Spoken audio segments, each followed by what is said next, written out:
Kaya guys, pinipitas na yung mga mangga, nag-harvest na. Ayan.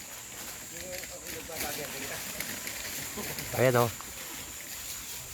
Mga mapipitas na mangga, sanay mag-pag-akyat.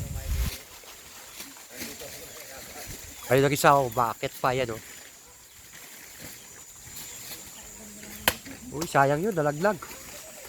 Ayan guys, yung mga tauhan ng mga, yung mga nagsisipag ng mangga. Ang dami oh, nakabalot yan oh.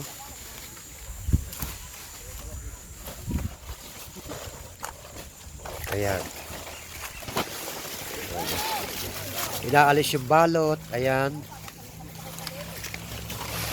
Ito, itong gwapong ito, siya yung nag-ihiwa-hiwalay ng mga sizes ng mangga natin. Ayan, na harvest.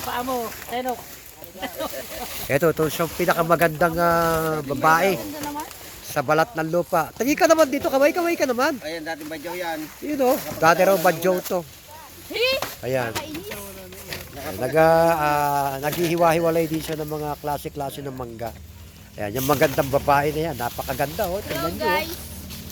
Classifier. Kita nyo ha. Ayan. Dati siyang classifier, naging pacifier. Ayun, yung isa nabimitas na yun, hindi pinakain ng star margarine ng nanay niya nung maliit pa siya, kaya hindi lumaki. Pasensya na kayo ha. Ayan o, nahihirapan. Kaya dito lang siya sa baba.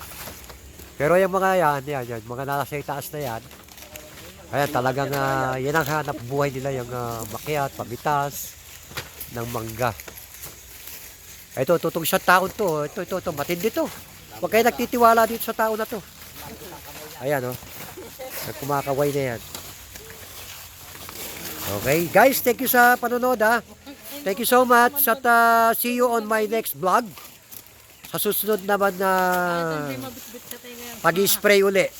Okay, thank you. God bless. Goodbye. Bye-bye.